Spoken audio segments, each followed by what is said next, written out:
न जाने कितनी ही बार अपनी शौर्य गाथाओं और पराक्रम से हमारे देश की रक्षा की है सीआरपीएफ ने, और हमें पूरा विश्वास है कि देश पर आने वाले खतरों को सदा ही मुंह तोड़ जवाब देती रहेगी सीआरपीएफ। आज हम सीआरपीएफ की इतिहास और शौर्य गाथाओं को याद कर लेते हैं दोस्तों।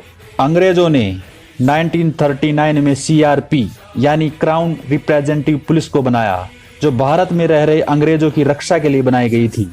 लेकिन देश आजाद होने के बाद सरदार वल्लभ भाई पटेल ने सीआरपी को सीआरपीएफ बना दिया गया, यानी सेंट्रल रिजर्व पुलिस फोर्स, जिसका सबसे पहला काम था दंगे फसाद को रोकना, नहीं तो ये देश और कई टुकड़ों में बंट जाता। उस समय भी सीआरपीएफ ने अपनी अग्रणीय भूमिका निभाते हुए अपने देश को टूटने से बचाया।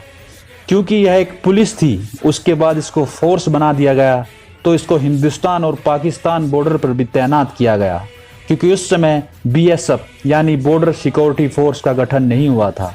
1965 में जब बीएसएफ बनी, उससे पहले सीआरपीएफ ने 2 शौर्य गाथाएं लिख डाली थी।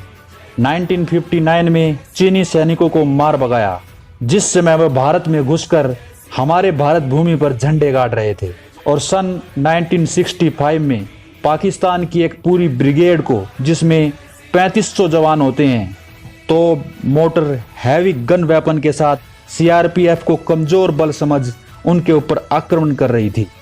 लेकिन सीआरपीएफ के बहादुर सिपाहियों ने, सिर्फ चंद सैनिकों ने उनका डटकर मुकाबला किया और अपना सर्वोच्च बलिदान देते हुए पूरी रात, जब तक आर्मी नहीं आ गई, सरदार पोस्ट और टाक पोस्ट की सुरक्षा के लिए अपने प्राणों को निछावर करते हुए देश के इतिहास में गौरवान्वित करते हुए वो क्षण लिख दिया। ऐसे ही सन 2001 में संसद पर हुए हमले में मुंह तोड़ जवाब देते हुए आतंकवादियों को मार गिराया। 2005 में भी राम जन्मभूमि की ओर बढ़ रहे आतंकवादियों को सीआरपीएफ ने मार गिराया। ऐसे ही बहुत से ऑपरेशनों में सीआरपीएफ ने सफलतापूर्वक अंजाम दिया है, और भारत ही नहीं पूरी दुनिया में महानतम फोर्सों में अपना नाम स्वर्ण अक्षरों में लिखा है। सीआरपीएफ में 245 बटालियन है, जिसमें 3,13,678 जवान अपनी ड्यूटी को सफलतापूर्वक अंजाम दे रहे हैं। पिछले दशकों में सीआरपीएफ में बहुत कुछ बदलाव किया गया है। सीआरपीएफ में 3 विंग बनाए गए, आरएफ, कोबरा और पीडीजी। आरएफ दंगा फसाद होने पर तुरंत एक्शन करके दंगों को कंट्रोल पाने में सक्षम है। कोबरा बनने के बाद ही की कमर तोड़ दी है। नक्सलवादी जैसे जहर को इस देश से कोबरा ने खत्म कर देने की ठान रखी है।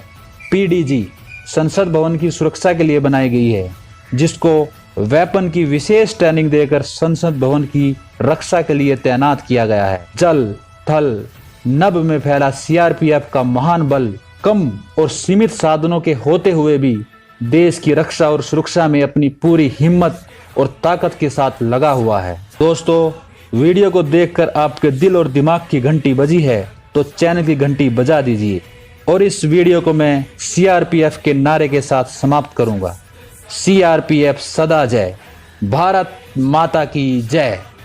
जय हिंद।